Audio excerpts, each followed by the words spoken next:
Welcome to our Say Hi to AI webinar. Hi, everyone. I'm Amy Cook, the Community Manager at Hi Rasmus, and I'm thrilled to have you all here today. Before we dive in, let's start by taking a look at today's agenda. We will start by sharing a bit about our story and the journey that brought us here. Then we'll dive into AI's impact on ABA with our featured guest speaker, Dr. Ellie Kazemi. We're so excited to have her here today. Next, we'll have Rachel Dose, our CCO and passionate advocate for 1 million kids. We'll share the why behind AI. Following that, we're going to have Nikolaj, our founder and CEO. He's going to walk us through the AI roadmap and demonstrate AI session notes on our platform. Rachel's then going to guide us through next steps before we move into a Q&A panel where our speakers will be available to answer your questions. And finally, we'll close out with some final thoughts. We're so excited to share this time with you all today. Now I'm going to share a little bit about us. Hi Rasmus is an ABA clinical software company that was inspired by our founder's son, Rasmus, who was diagnosed with autism early on in his life. Our mission at Hi Rasmus is simple yet powerful to help deliver the highest quality behavioral therapy services to 1 million children with autism. We do this by supporting the people who make it all possible: behavior analysts, techs, teachers, parents, clinical directors, and all of you that are here today. Now, it's my pleasure to introduce Dr. Ellie Kazemi, a renowned expert in technology and innovation in ABA, who will share her insights on the impact of ABA in our field. So thank you so much for being here today, Dr. Kazemi. Thank you so much. Thank you, Amy, for having me. And Nikolaj, it's wonderful to meet you and see the inspiration directly behind this wonderful, wonderful organization. It is a pleasure to be here, but Amy, I would never consider myself a world-renowned expert in technology. It is advancing incredibly fast, and the pace is not something I would ever claim to understand even. So I would definitely not claim that, but I appreciate the introduction. I have to say that the question you posed could be an entire hour or two. So what I'll do is I'll briefly go over all of the exciting things that I think are coming with co-intelligence, a term Ethan Mollick coined, that I think best suits what's here already for us, which is that we are no longer really working separate from artificially intelligent systems. We are now co-working with them. And that means that we are, in one way or another, training and being trained. So there is a symbiotic relationship, really, with a lot of these systems. I would say probably the 5 top areas that I'm most excited about seeing in behavior analysis directly impacted by what's coming are the first is like data collection. So, for so long, I've been invested in talking with the workforce and learning that a lot of people, I apologize about my dogs, they find perfect opportunities for talking.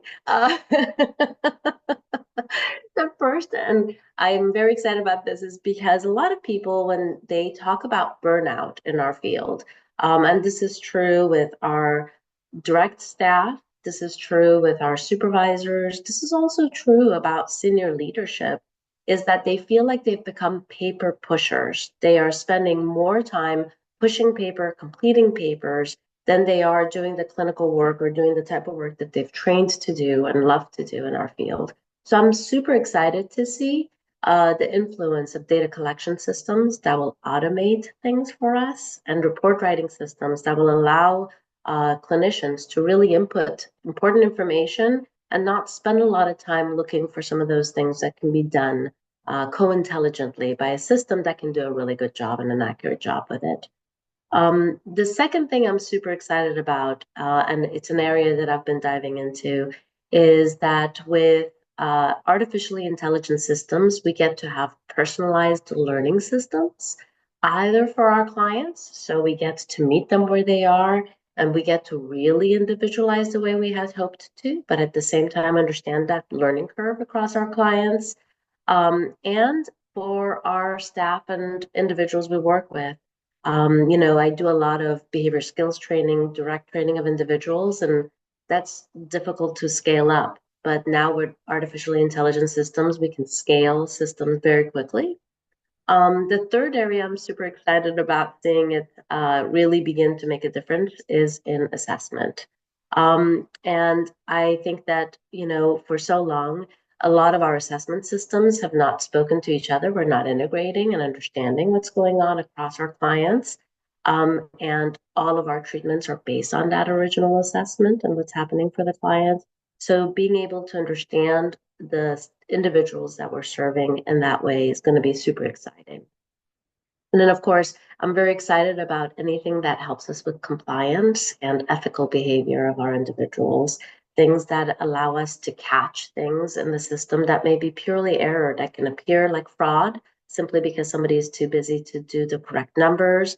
So it can ping and provide information to us about things that don't make sense. So I'm very excited about anything that allows reporting to and billing to be compliant and to make sense with regards to what we've provided. And then, last but not least, I'm super excited about the addition of something that most people don't think of, which is creativity. It's so hard to teach people to be creative. And our children teach us quite often how creative we are not. You try something and you learn a few things with one family, you learn a few things with one staff member. As an individual who works with direct staff and supervisors all the time, the one thing I can't teach them is how to think outside of the box and constantly create new things and new ways. My favorite thing about co-intelligence is that you have someone who's thinking with you at any time. 2 a.m., you're thinking about something. I'm not encouraging you do it 2 a.m., but you could have a full-on conversation and run your idea by, OpenAI if you want to. You're having a hard time having that super important conversation with the family, and you're having a hard time being creative about how to hold that conversation in a manner that's compassionate, and you need a tone check and you need to understand their perspective, have that conversation, role play. And that's probably the most exciting part of this for me, is that we can create conversational AI to prepare people for that experience they've been missing. We're a young profession, and I'm excited about being able to help people gain those experiences as quickly as possible. So that's what I would say. You asked a question, and I'm like, here I am, super excited. I can give you 10 more, but I'm going to rest there. Yes. Well, thank you so much, Dr. Kazemi. Those insights were wonderful and always great to hear your perspective. And I especially loved that last one. I do think people maybe on the outside that are not using AI yet might think that creativity is not a piece of, AI or technology, but the more and more you use it, it so is. And it's funny, I've, tried to replicate a prompt, try to get the same output, but because of the creativity aspect, you're not always going to get the same thing if you use the same Mm-mm. prompt. So great insights, and love hearing about what you think about AI and impacting our field. So thank you for that. We'll now turn it over to Rachel. She is going to share the why behind AI on Hi Rasmus today. We've got lots of rhymes going today.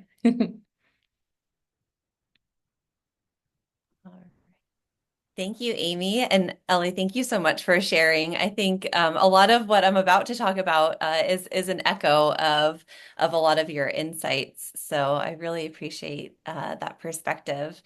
Yeah, so here we want to talk about why we're saying hi to AI in the first place on Hi Rasmus. Why are we incorporating this into the platform, and why do we think it's important? So I am going to, let's see here. I'm going to kick off by just talking about some of the current factors at play in our field of ABA. That the first one is clinician burnout and time demands. So we talk to a lot of practitioners all around the globe, and we hear a lot of common themes from not only those who are providing direct work, but also leadership within these organizations. And one of the most resounding piece of feedback that we get is that documentation piece is taking a lot of time away from the direct work that the BCBAs and RBTs really enjoy engaging in, and a lot of times they don't necessarily get any compensation for the time that is spent doing that documentation. So it's just an administrative burden that can contribute to clinician burnout, and we want to help alleviate that in any way that we can.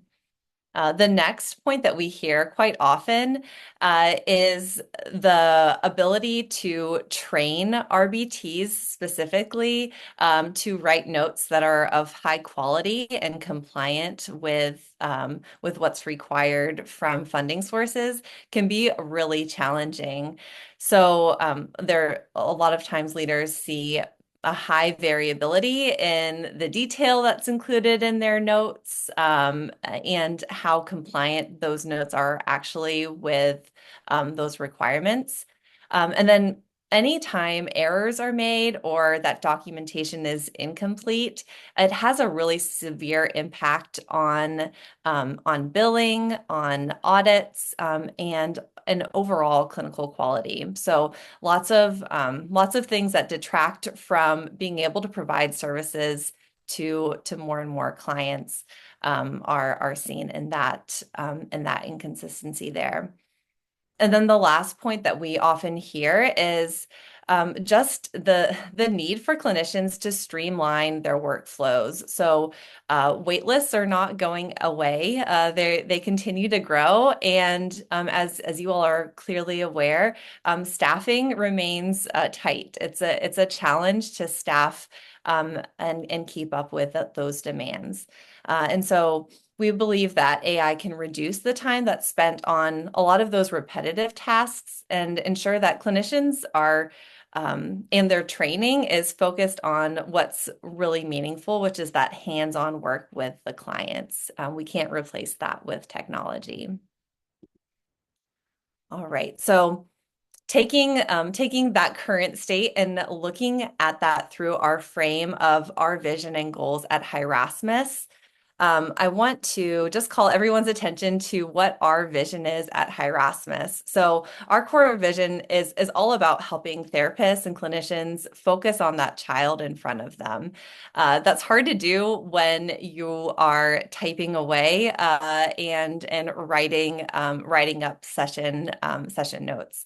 And so our AI-driven platform, it supports the journey to help 1 million children with autism achieve better outcomes. So we're focused at helping clinicians focus on the child in front of them and doing that at scale. And so we believe that by integrating that intelligent assistance, we can ensure that each child's unique needs are centralized in the care that is provided. So some of our goals with incorporating AI are, first off, to help improve decision making for therapists and clinical staff. We want to be that support, that assistant, as Ellie said, or that coworker that can help in that process of making quality decisions. Now, we also have a goal of enhancing user engagement by providing intelligent assistance. So that kind of goes hand in hand with improving decision making as well, but also getting parents and clinicians more engaged in the services that they're providing. We also want to bring data to the forefront. So if you have to go digging for data, it's less likely that the decisions that you're making that ultimately impact your client outcomes are going to be driven by that data. So we want to make sure that we bring data to the forefront of the decisions when you are making those decisions. And then lastly, we want to foster continuous learning and optimization through AI insights. So we do see AI as something that definitely can help teach us and equip your clinicians and improve their practice ultimately. All right, so I'm going to throw it over to Nikolai to talk a little bit about what looks like in Hi Rasmus, and then he'll give you a sneak peek under the hood so you can see what that looks like for yourself. Thanks, Rachel. Thanks everyone for joining. It's great to see a lot of people showing interest. It's been something we've been working very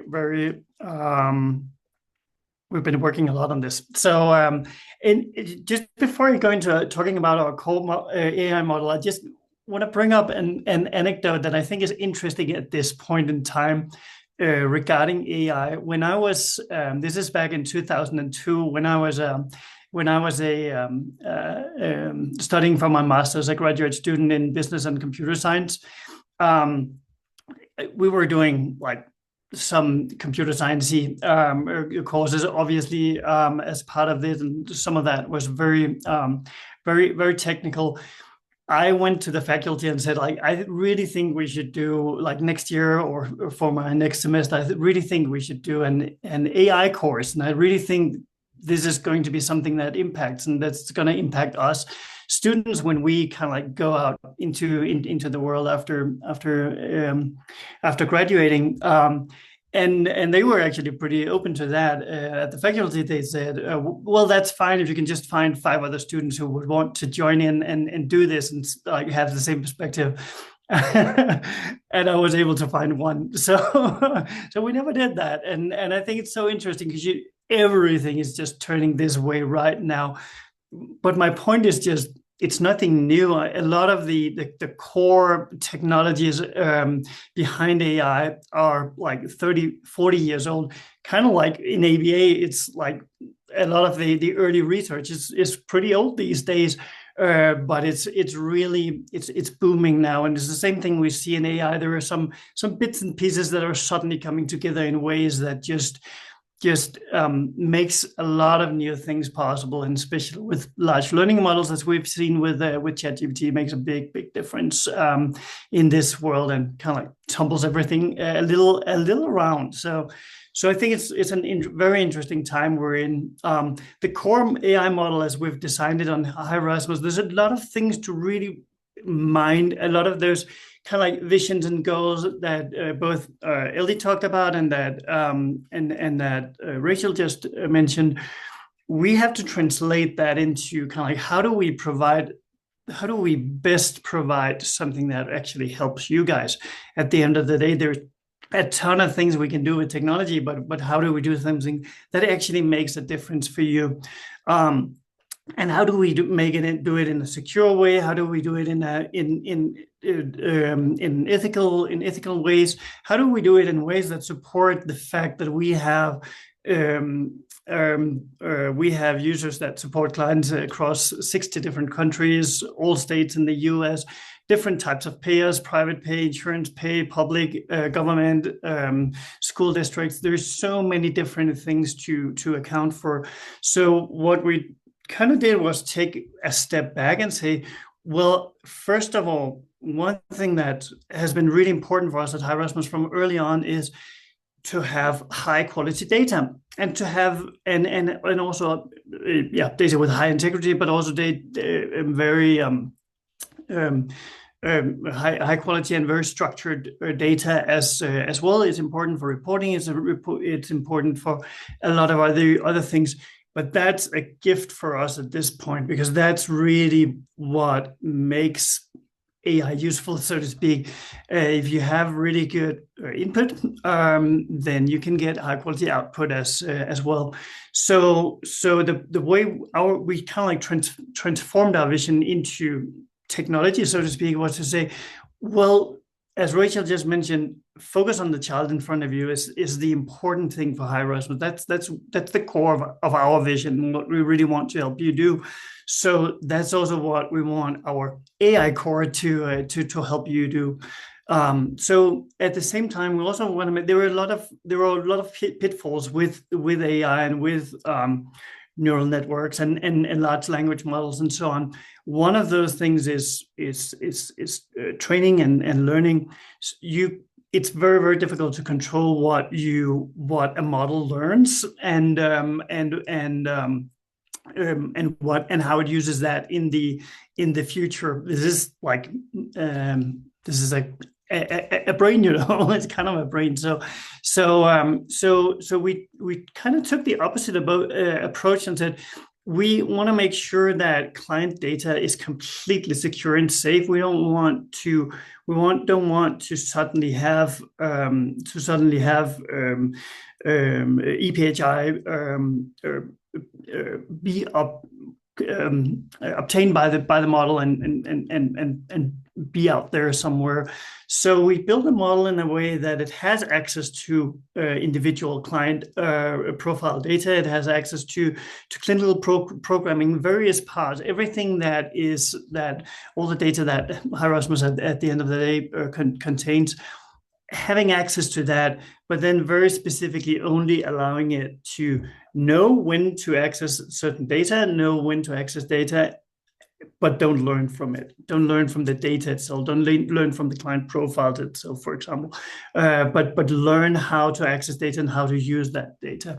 So that's the core of what we do. And the good thing about that is that right now, I think we can probably go to the next page from there on, Rachel, because the good thing about that is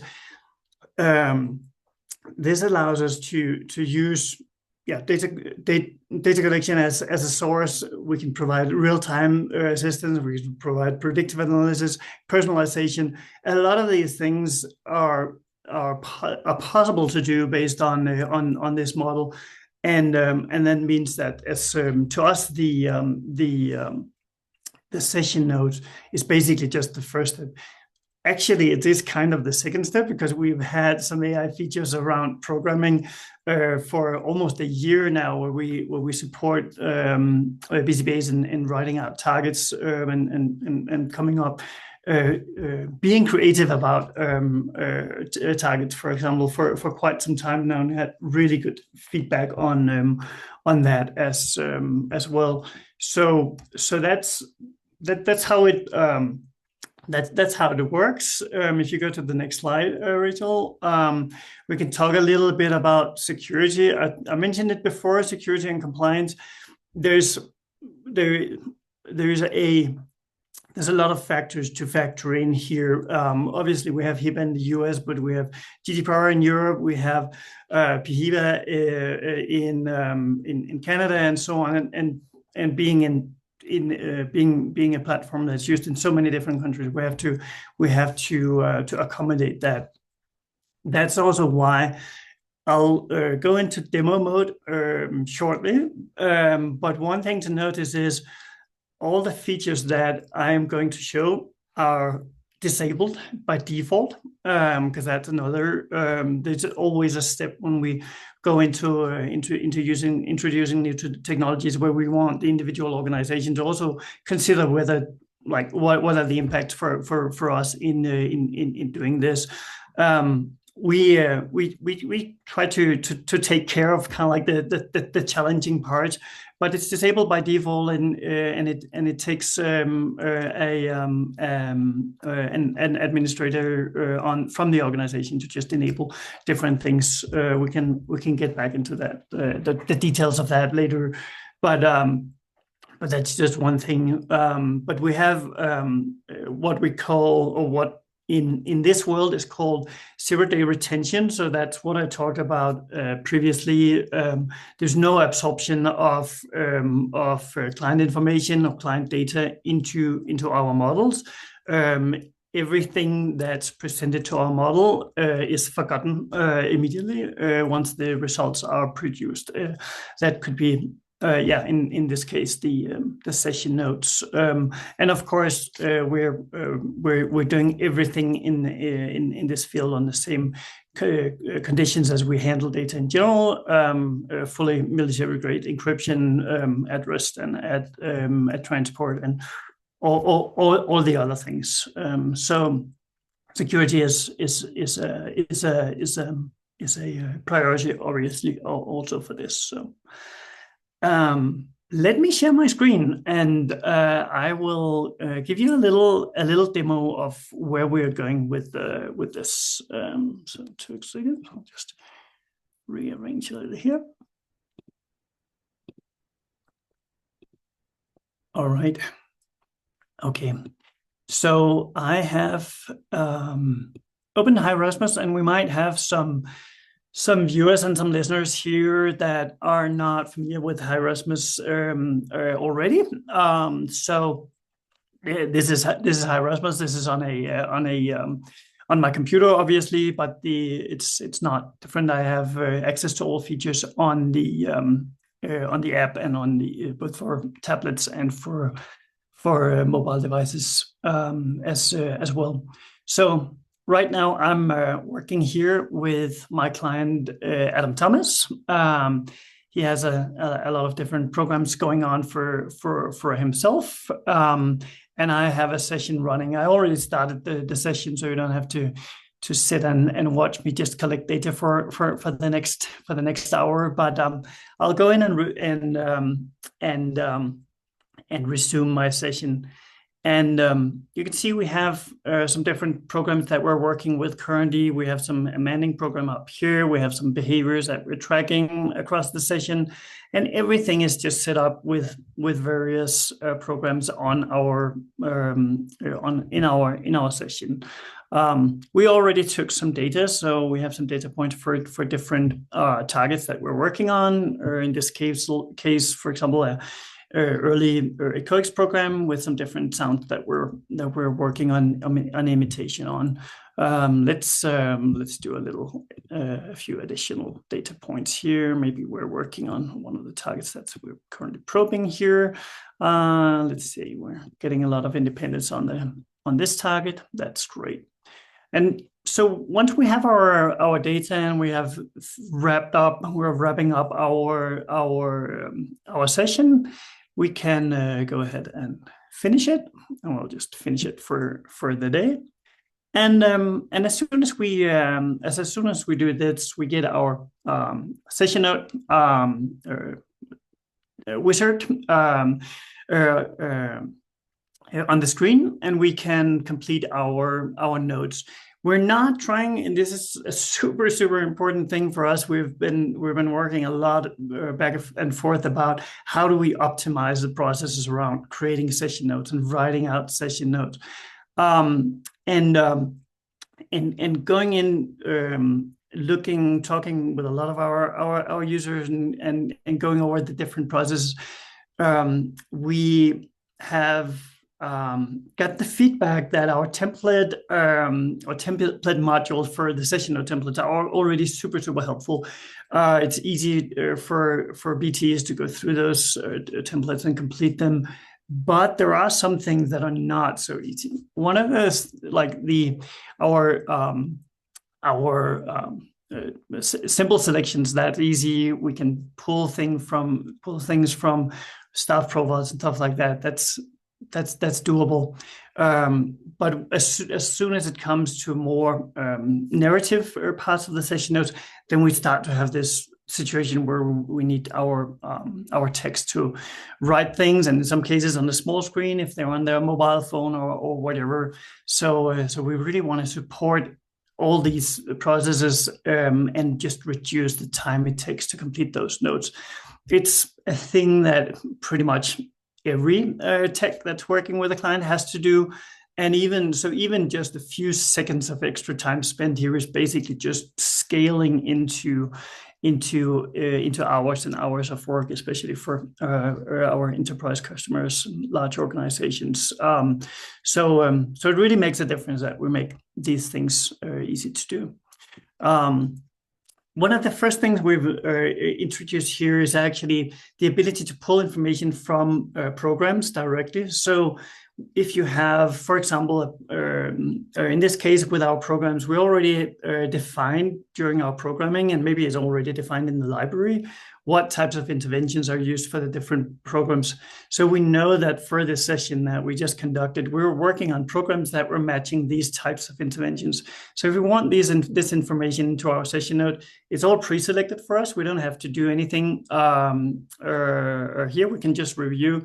Yep, this matches what we did. Actually, maybe for the ECOX program, I was also using shaping, so I'll just take that off. We can do that as well.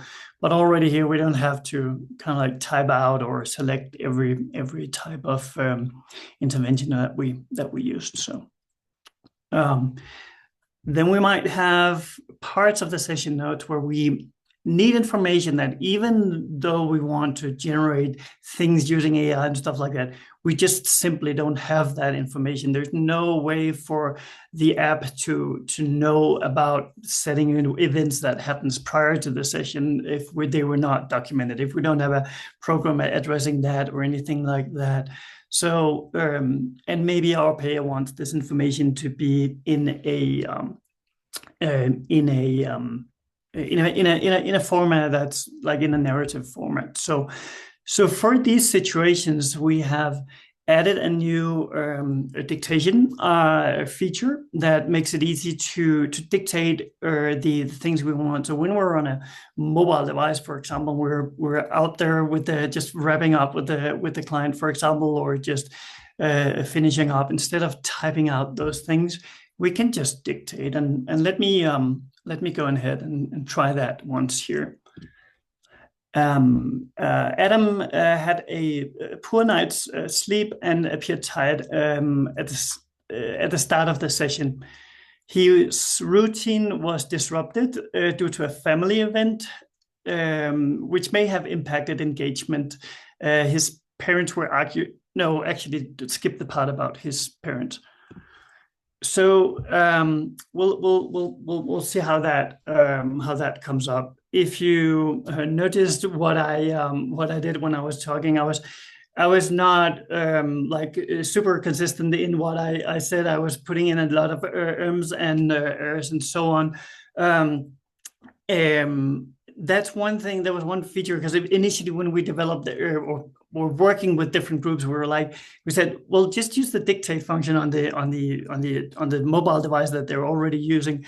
But the feedback is a lot of techs are not super confident with that because they might not say exactly what they or they might speak as they talk, or speak as they think. So it might not come out so clear. So what we do here is we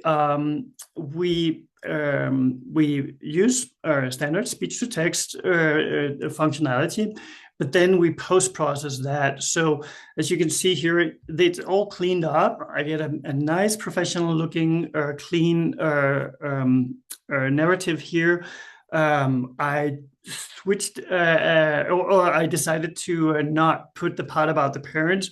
I just said that. So just as if like back in the good old days where you had your secretary and dictated things, and they actively listened to what you were saying. It's the same thing here. We're actively listening to what's being said. You can provide information like formatting instructions. I can try another time here and say, I'll just overwrite. So Adam had a poor night's sleep and appeared tired in the beginning of the session. Provide the result in Spanish. So I can also say we have a family. We have a section where we want to provide something in Spanish for the family. Tech doesn't speak Spanish. We'll just tell it to do that. So this is one of the things where I think AI can do such a big difference in what we do. So that's the dictation feature. One of the new things we're doing and introducing. The other thing is the ability to use generative AI for various parts of the session. This example, I'm providing a session summary based on all the data. So back to talking about our core AI model before, it has access to the data that we provide and so on. So So in this case, we've instructed for this part of the session notes. We want this two-part session summary. One part about the skill acquisition, how things were going during the session, anything particular to take note on. As such, provide some of that data, bring that forward. Something that would literally take a long time to write out. In this case, a second part about behavior reduction. If you notice, I actually didn't observe or collect any data on behaviors. We didn't observe any behaviors, but maybe we still want the narrative to include information about what we were looking for. So in this case, we get a little narrative here about the what targets we were addressing. But also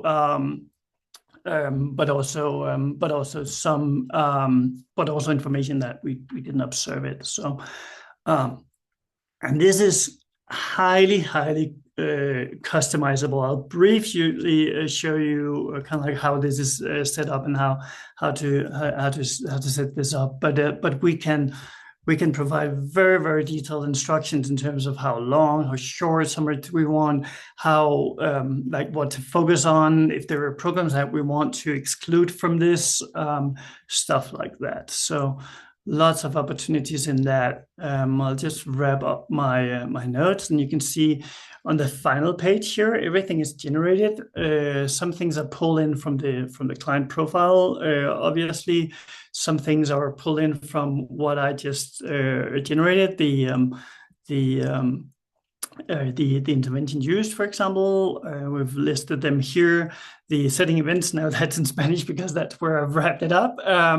But obviously that's included here. The session summary is included here as well. One thing to notice here is the app will have a watchful eye of when your texts are using those AI assisted fields, and it will ask them to confirm that they've actually read and they have actually verified that, confirm that it's actually reflecting the session. This automatically happens. They can continue. They can't sign and save the note or anything like that if they don't. If they don't check this this box. So I have to do that before I can continue. So let's wrap this up. Before we wrap up the demo, I'll just quickly show you from a manager perspective where the whole creativity also comes in here when we're working on our templates. One of the things to note with Hi Rasmus in general, as I said, like there are a ton of pairs.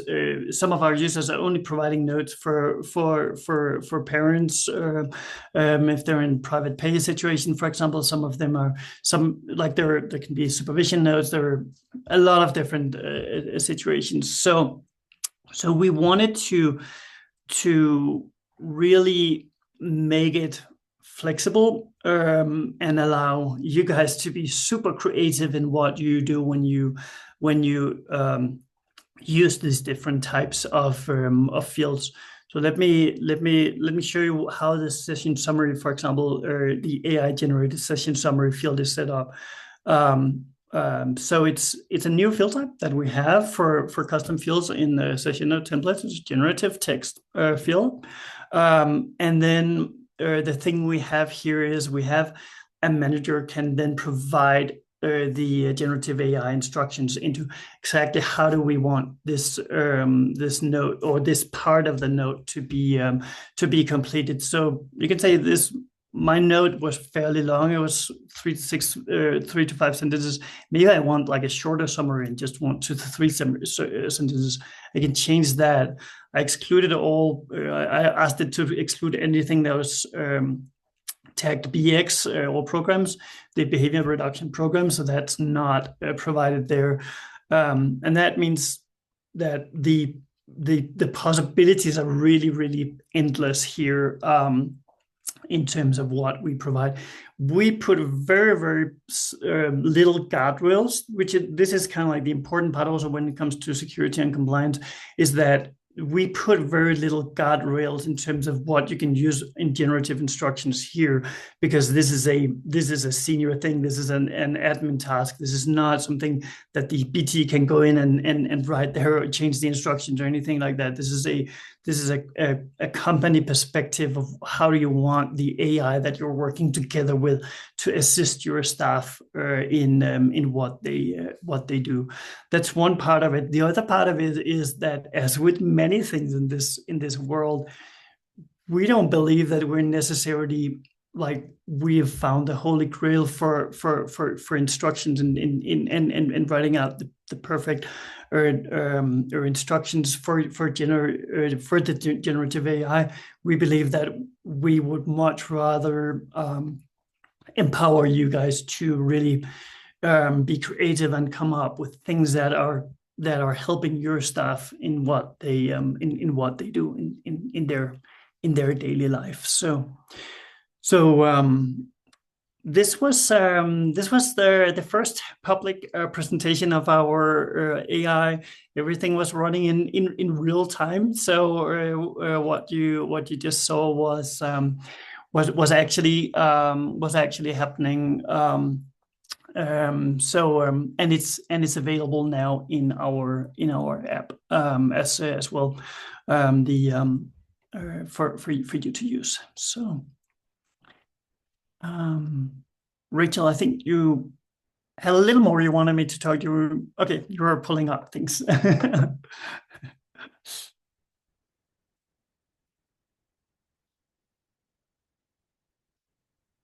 Oh, we lost Rachel. Okay, cool. Well, don't worry. I have the presentation as well open, so I will just share that from my perspective here. What's coming next? Obviously, we're continuously improving our AI model. We're working on we're learning. Our model is learning not from client data or from those parts, but from usage. So we will have more and more of those things. And these are just sessions. So obviously, there is so many other parts of the platform where we'll start to use generative AI to help improve the workflows when it comes to programming, when it comes to reporting, when it comes to even when it comes to supporting BTs in the moment as well. We're working with various partners to refine our AI capabilities, and I think another part that's super important is we're also adopting AI at a very high rate internally. Everyone at Hi Rasmus are using that. Our developers have been using AI tools to improve their quality of code, to improve their capacity in terms of producing additional features, and working on this for quite some time now. But we're ramping that up and more, and it's the same in terms of providing better support and stuff like that. So it's very instrumental for us to use these things all across the board internally as well. Cool. And we have you back, Rachel, so I'll leave my screen up here.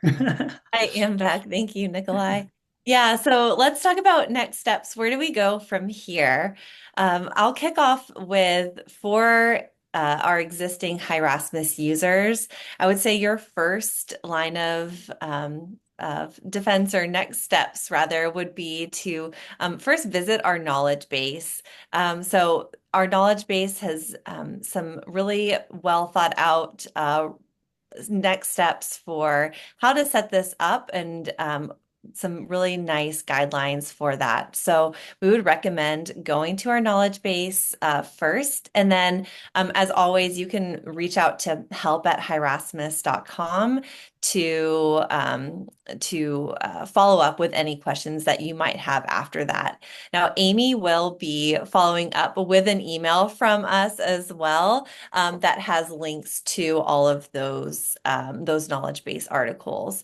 So feel free to check that out. And then in quarter 1, we'll also be doing a little mini feature highlight like we have been doing for other features and aspects of the platform. So feel free to join that as well. And we'll do a more hands-on Q&A approach where you'll be able to see us walk through the steps of actually setting up a session note that has all of those pieces together. So that will be a really helpful thing. And if you are not a Hi Rasmus user, but you're interested in seeing more, feel free to check us out. If you go to just www.hirasmus.com, you can book a demo there or reach out. I can drop my contact information in the chat as well. So we will get you set up. All right, I'll throw it back to you, Amy. Yes, thank you so much, Rachel and Nikolaj. It's so exciting. So now is your chance to ask questions, whether you have general questions on AI's role in ABA or specific questions about AI and Hi Rasmus. We have our panel with Dr. Kazemi and Nikolaj and Rachel, and we have Jill in the background to help out as well. So please submit those questions in the Q&A, or you can put them in the chat, and we're happy to dive in.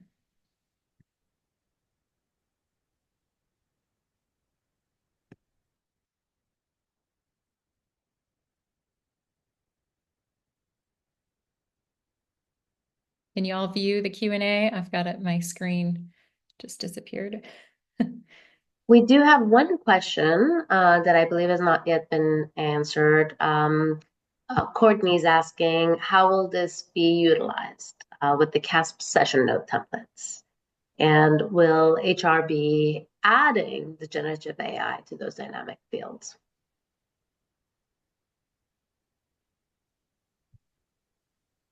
Do you want to grab it, Rachel, or do you want me to?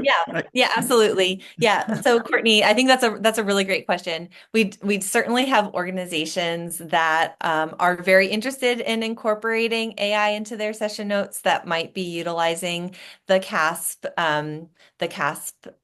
format. And so we're happy to work with orgs and come up with something that might be standardized and work well for that. We'll probably still have our non-AI version as well, but we're happy to collaborate and come up with something together. So I think this is where the partnership piece definitely comes into play. We want to make sure that this is a partnership, and I think there are some nuances involved in how you have things set up on your side as well. So with the tagging of programs and things like that, it might be a little bit different from one org to the next. But by and large, yeah, we're happy to support in that.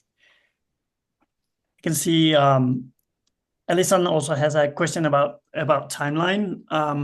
And since we have Jill, our VP of product here, who tells me not to be too optimistic all the time, I'm gonna try not to. I wanted to say the most important thing right now, and actually the reason I don't want to put exact timelines for anything right now is when we launch something like this, the next step, the next thing that's going to happen is we're going to hear from some of you, and you're going to hear so much very, very valuable input in terms of how things are being adopted in the real world. And one of the things that's super important for us and in developing our product is that we're not trying to make fancy features that look cool. We're trying to make things that actually really make the difference. And we're trying to constantly prioritize what we do in terms of that feedback. So So the thing I can say about our timeline is that we are already working on kind of like the next step. That's and the next steps and the next parts of how our model is going to be utilized. I don't want to give promises about that right now, where that is going. One thing I would, on the other hand, really encourage you to also do is when you go to our app in the there's this help section where we have a link to provide feedback, and you can upvote other people's feedback and stuff like that. And Jill is working on reviewing and communicating about this feedback. So it's one point that's just super important for us is to capture as much of this feedback, because that's kind of like what's directing our roadmap. But let's just put it this way: we're planning it 2025 right now, and AI is just embedded in everything around what we do. So we'll keep you updated. Don't worry. So.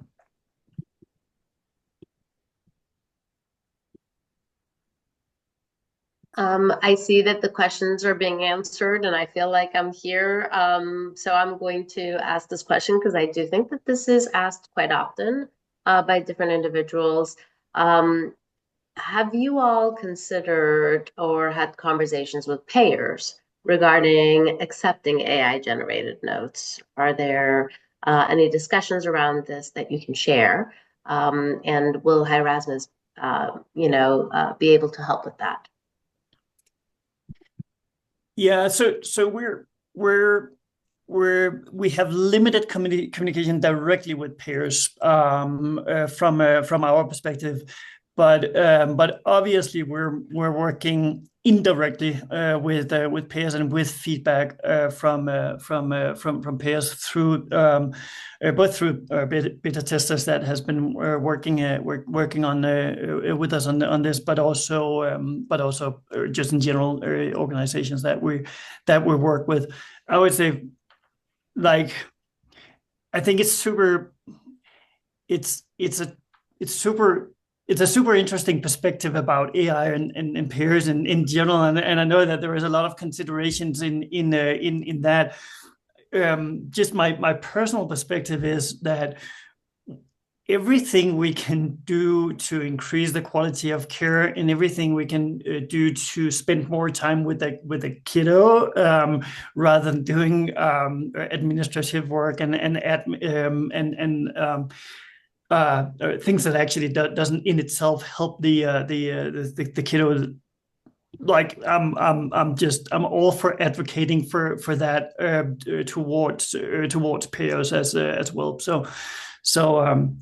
Yeah, and then as was just referenced, we're very supportive of CASP and CASP's work with the new note templates as well, and I also really hope that we're going to see some kind of standardization in this field on that side. Yeah. So. I love that. Can I also add here that I think one of the things that we're going to see as a field is the shifting from teaching individuals to write from blank things and to produce information to really learning to check for accuracy and reviewing material. At the end of the day, the clinician is responsible. Our physicians are getting lots of AI assists with regard to reviewing assessment and information. That does not mean that the physicians will not be held responsible for the recommendations that they make. So at the end of the day, I think a lot of our training is going to shift to learning to review for accuracy, because we will still be held responsible as the clinician behind anything that's generated by or co-generated with the help of AI. I love that term. I love the co-working term. I think it's really yeah. There's a lot of truth to that. Yeah, and I think it's as with anything or anything technology, there are there are the bright sides and there are the dark sides. So with everything we do, we have to be intentional in what we do when we adopt technology, and we have to be intentional in how we adopt it. So I think the best we can do is to support our organizations in getting it, making it available at least. So yeah.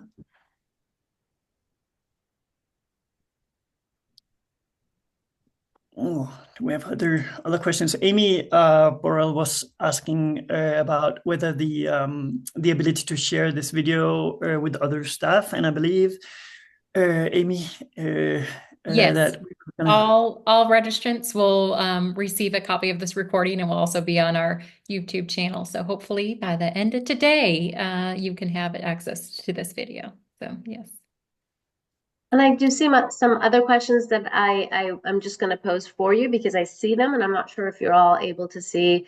I wouldn't want anyone, to my knowledge, the BACB does not approve anything of any sort by any organization, but there is a question about, has BACB approved this? And so I'm going to pose it to you all because that question comes to you. To my knowledge, that never happened. Yeah, no, and it's the same situation. We would love to like we would love to get approval from the BACB on what we're doing, but it's also very understandable that obviously that's not what they're in the world for. They're sitting, but they do have like ethical standards around using AI and guidelines around using AI, and we have we've reviewed that and worked with that to the best of our knowledge as well. Yeah, and I think it's like I really hope that we're going to see both the BSB, but also CASP and other industry-wide organizations really like the more they can kind of like provide guidance on, especially on the ethical side and compliance side on this, that will be super helpful for us, and that will be helpful for all of our users as well. Yeah. Excellent. Well, if we don't have any other questions, we'll go ahead and wrap up. And thank you all so much for joining us today. We are thrilled to have shared this time with you. Let's stay connected. You can follow us on social media to keep up with our latest features, webinars, podcast episodes, and so much more. So thank you for learning and growing with us today, and we can't wait to see you next time. Bye, everybody. Happy holidays, everybody. Thank you so much for inviting me.